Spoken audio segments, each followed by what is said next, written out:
വിട്ടൊഴിയാത്ത ദുരിതങ്ങൾ ഉണ്ടാകുമ്പോൾ പല വഴിപാടുകളും പ്രാർത്ഥനകളും ചെയ്തിട്ടും ഒന്നിനും ഫലം കാണാതെ വരികയും ചെയ്യുന്നെങ്കിൽ അവിടെ നാഗദോഷങ്ങളെക്കുറിച്ചും ചിന്തിക്കേണ്ടതാകുന്നു. നമുക്കറിയാം, നമ്മുടെ പുരാണങ്ങളിലും മന്ത്രങ്ങളിലും നാഗങ്ങളെ ദിവ്യശക്തിയുള്ള ദൈവങ്ങളായി തന്നെയാണ് പ്രതിപാദിച്ചിരിക്കുന്നത്. നാഗദോഷങ്ങൾ അഥവാ സർപ്പദോഷങ്ങൾ മൂലം ഒത്തിരി ദുരിതങ്ങൾ പല കുടുംബങ്ങളും അനുഭവിക്കുന്നുണ്ട്. ത്വക്ക് രോഗങ്ങൾ, സന്താനങ്ങൾക്ക് ദുരിതങ്ങൾ, കുട്ടികൾ ഉണ്ടാകാതിരിക്കുക, അങ്ങനെ ഈ ദോഷത്തിൻ്റെ ഭാഗമായി നമ്മൾ പണ്ട് മുതലേ കേട്ടുവരുന്നതാണ്. മറ്റെല്ലാ ദോഷങ്ങളെയും പോലെയല്ല നാഗദോഷം. അതൊരു വ്യക്തിയിൽ ഒതുങ്ങാതെ തലമുറകളോളം കുടുംബത്തെ ബാധിച്ചിരിക്കാം. നാഗം പ്രസാദിച്ചാൽ സർവവും പ്രസാദിക്കുമെന്ന് പറയാറുണ്ട്. അതുപോലെ തന്നെ നാഗങ്ങളുടെ ശാപം അത് നമ്മളെ മുച്ചോടും നശിപ്പിക്കുമെന്നും പറയാറുണ്ട്. നാഗാരാധനകൾ പണ്ടുകാലം മുതൽ തന്നെ പ്രചാരത്തിലുള്ളതാണ്. നാഗദൈവങ്ങളെ അഷ്ടനാഗങ്ങൾ എന്ന് പറയാറുണ്ട്. അനന്തൻ, വാസുകി, തക്ഷകൻ, കാർക്കോടകൻ, പത്മൻ, മഹാപത്മൻ, ശംഖപാലൻ, ഗുളികൻ എന്നിവരാണവർ. പുരുഷനാഗത്തെ നാഗരാജാവെന്നും സ്ത്രീനാഗത്തെ നാഗയക്ഷിയെന്നും പറയുന്നു. നിഷ്ഠയോടെ ഈ മന്ത്രങ്ങളെല്ലാം ഒരു ദിവസം ചൊല്ലിയാലും അല്ലാതെ ഓരോ കാര്യങ്ങൾക്കായുള്ളത് മാത്രം ചൊല്ലിയാലും കുഴപ്പമില്ല. അതിനായി ശരീരശുദ്ധി പ്രധാനമാണ്. കുളി കഴിഞ്ഞയുടൻ 41 തവണ 21 ദിവസം വളരെ ഭക്തിയോടെ വേണം ഇത് ചൊല്ലാൻ.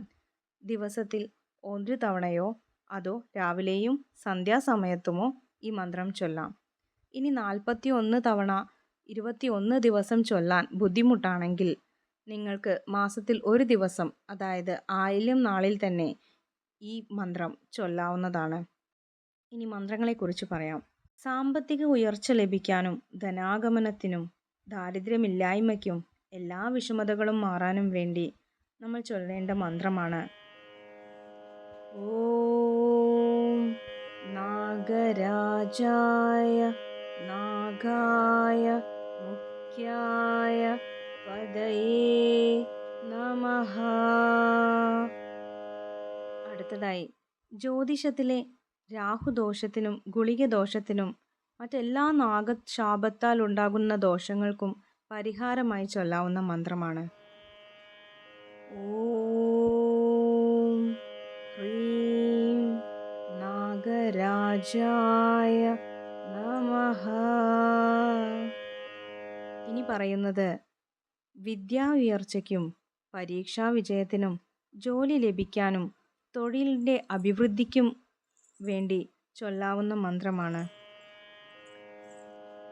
ഓം നാഗനാഗ മഹാനാഗരൂപ പ്രജാപതേ വിദ്യാം മേ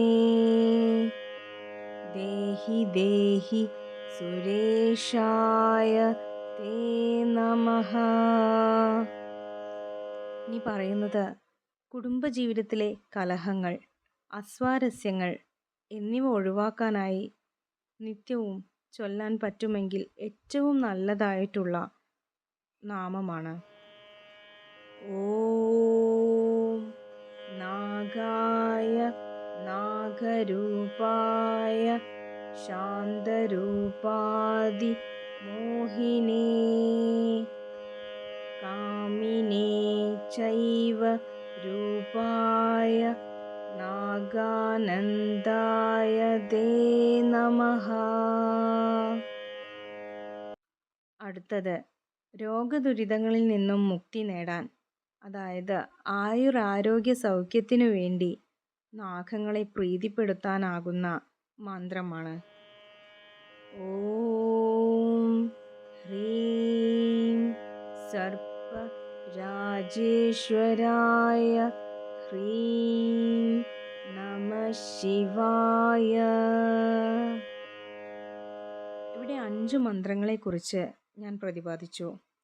ഇനി ഞാൻ പറയാൻ പോകുന്നത് ഇതുപോലെ ഒരു കാരണത്തിന് വേണ്ടിയല്ലാതെ, ഒരു കാര്യത്തിന് മാത്രം ഒതുങ്ങാതെ നാഗദൈവങ്ങളുടെ പ്രീതിക്കായി നമുക്ക് എപ്പോഴും ചൊല്ലാവുന്ന നാഗമന്ത്രത്തെക്കുറിച്ചാണ്.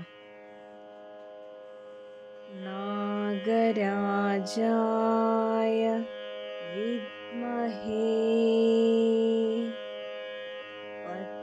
പദ്മഹസ്തായ ധീമഹി തന്നോ രാഹു പ്രചോദയാത്.